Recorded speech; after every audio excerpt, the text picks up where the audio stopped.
Kyiv पर Oreshnik strike, रूस का भागो या मरो मैसेज, ज़ेलेंस्की का बदले वाला प्लान, मॉस्को पर ड्रोन काउंटडाउन। क्या जंग और खतरनाक होगी? ओरेशनिक के धमाकों के बाद यूक्रेन की राजधानी कीव सन्नाटे में है। आधा कीव मॉस्को के ड्रोन और मिसाइल हमलों से बेजान हो गया है।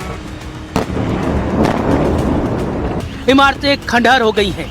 लोगों के दिलों में डर घर कर गया है। यूक्रेन के लोग हमले को ऐसा याद कर रहे हैं जैसे वो उनका आखिरी दिन था। यूक्रेनी पूछ रहे हैं, क्या आने वाले दिनों में कीव पर असली तूफान आने वाला है?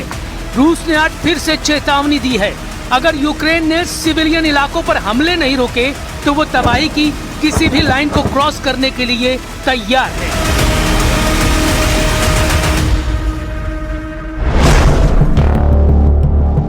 लुहांस्क में यूक्रेन के हमले के बाद पुतिन का गुस्सा चरम पर है। रूस कीव को खाली करने की धमकी दे रहा है। सवाल है, रूस अब क्या यूक्रेन पर और बड़े हाइपरसोनिक हमले करेगा? क्या कीव के हजारों ड्रोन फिर मॉस्को की तरफ बढ़ रहे हैं?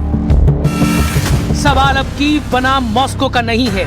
सवाल यह है कि आने वाले दिनों में पुतिन और ज़ेलेंस्की का अगला कदम क्या होगा? कौन सबसे पहले खतरनाक फैसला लेगा? क्या ये जंग अब उस मोड़ पर पहुंच गई है जहां कोई भी गलती यूरोप को आग में झोंक देगी? कीव की ये तस्वीर लोग भूल नहीं पा रहे हैं। रूस का रात के अंधेरे में हमला, आसमान में मिसाइलों की आग, शहर में सायरन की आवाज और सुरक्षित ठिकानों को तलाश करते लोग। रूस ने साफ संदेश दिया कि अब वो यूक्रेन को सिर्फ फ्रंट लाइन पर नहीं बल्कि यूक्रेन की राजधानी के अंदर तक डर पैदा करना चाहता है। लेकिन कीव में बढ़ती तबाही के बीच यूक्रेन भी जवाबी युद्ध की तैयारी में जुट चुका है। Schools, just apartments, the museum of Chernobyl, which was built, by the way, for the Water, it was built just 1 month ago. So they attacked, they saw this museum, they attacked this exactly to the museum. So just crazy. Ukraine के defence expert अब खुलकर कह रहे हैं कि आने वाले हफ्तों में रूस के अंदर और बड़े हमले हो सकते हैं, खासकर मॉस्को, बेलगोरेद, रोस्टोव और रूस के एयरबेस अब यूक्रेन के लॉन्ग रेंज ड्रोन के निशाने पर हो सकते हैं।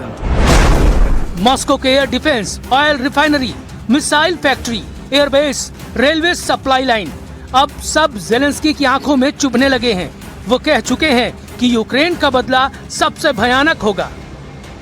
लेकिन रूस यूक्रेन पर सिर्फ मिसाइल नहीं चला रहा बल्कि नई स्ट्रेटेजी पर काम कर रहा है। पहले ड्रोन भेजे जा रहे हैं ताकि यूक्रेन का एयर डिफेंस एक्टिव हो जाए, फिर बैलिस्टिक और हाइपरसोनिक मिसाइलों से हमला कर रहा है। यानी रूस अब यूक्रेन को उलझाकर हमला कर रहा है। लुहांस्क में यूक्रेन के ड्रोन अटैक के बाद मॉस्को ने कीव पर 700 ड्रोन झोंक दी। यूक्रेन के एयर डिफेंस अभी ड्रोन को न्यूट्रलाइज भी नहीं कर पाए थे कि मॉस्को ब्रिगेड ने 100 मिसाइलें दाग दी। सबसे भयानक हमला हाइपरसोनिक मिसाइल ओरेशनिक से हुआ। बाकी की कसर बैलिस्टिक मिसाइल स्कंदर, किंजल और जिरकान ने पूरी कर दी। इन हमलों के बाद आधा कीव जलने लगा। लोग अपनी जान बचाने के लिए इधर से उधर भागने लगे। कीव में हर तरफ रेस्क्यू टीम आग बुझाने में लगी रही। हमले के बाद कीव में तबाही की तस्वीर देखने खुद ज़ेलेंस्की पहुंचे। हमले में कई बिल्डिंग पूरी तरह से तबाह हो चुकी थी। चारों तरफ इमारतों का मलबा था। लोग काफी डरे हुए थे, लेकिन ज़ेलेंस्की बदले की आग में जल रहे थे। І чути дуже. Спочатку було в другій ночі, десь почав чути третій 5 вибухів. І вже близько 4-ї 2 вибуха. І тоді побігли люди, поранені були. У нас немає балкону, немає вікон, я бачу, що меблі потрощені, то відчуття всередині дуже болюче. Я думаю, що ми це будемо з мамою дуже довго. अब कई रिपोर्ट में दावा किया जा रहा है कि रूस ने आगे के हमलों के लिए ओरेशनिक, किंजल और जिरकॉन मिसाइलों की तैनाती को बढ़ा दिया है।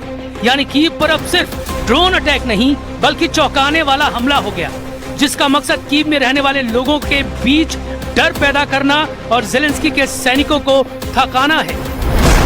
रूस ने यूक्रेन के खिलाफ 3 बार ओरेशनिक हाइपरसोनिक मिसाइल का इस्तेमाल किया है। पहली बार नवंबर 2024 में इससे निप्रो को टारगेट किया गया। 2026 के पहले महीने में इस मिसाइल का दूसरी बार दक्षिणी यूक्रेन में लीव को निशाना बनाने के लिए किया गया, जबकि 2 दिन पहले इस मिसाइल का इस्तेमाल कर कीव को दहला दिया। ओरेशनिक मिड रेंज की हाइपोसोनिक मिसाइल है जो 13,000 किलोमीटर प्रति घंटे की रफ्तार से 5,000 किलोमीटर दूर किसी भी टारगेट को तबाह कर सकती है। 6 वॉरहेड वाले इस मिसाइल में 1.5 टन बारूद भरा जा सकता है, जिसका इस्तेमाल पारंपरिक के साथ साथ न्यूक्लियर हमलों के लिए भी किया जा सकता है।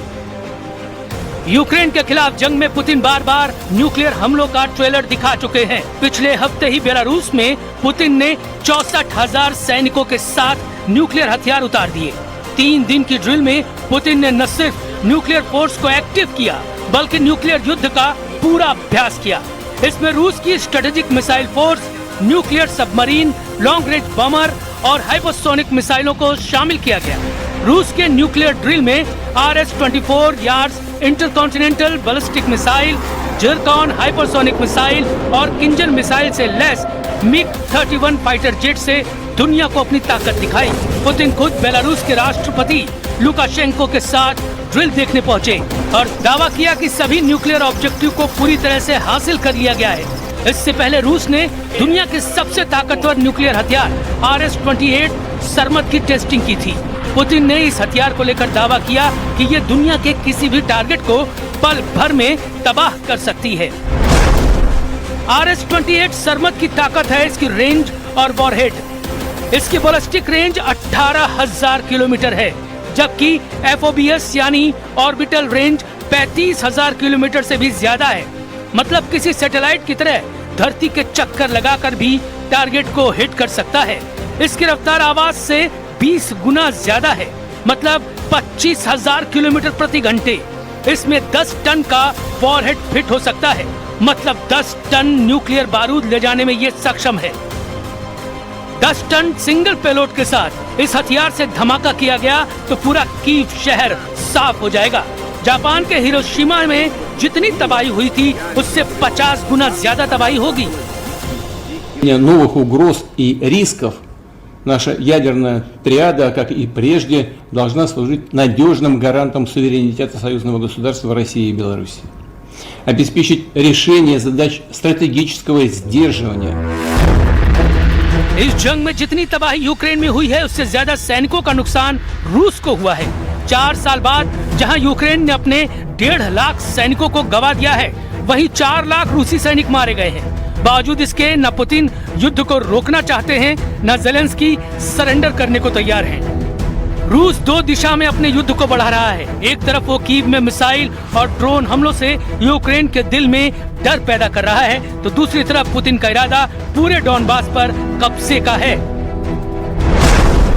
डॉनबास के 2 हिस्से हैं, लुहांस्क और डोनेस्क। लुहांस्क के तो करीब 90% हिस्से पर रूस का कब्जा है। यूक्रेन के पास अभी बहुत छोटा इलाका ही बचा है, जबकि डोनेस्क के 80% हिस्से पर रूस का कब्जा है। यूक्रेन के पास अभी भी 20% हिस्सा बचा है। पुतिन अब पूरे डॉनबास हिस्से पर कब्जा चाहते हैं, लेकिन रूस अब इस इलाके में बहुत धीमी रफ्तार से बढ़ रहा है। यूक्रेन के ड्रोन हमलों के बाद इस इलाके में रूस की सेना आगे नहीं बढ़ पा रही है।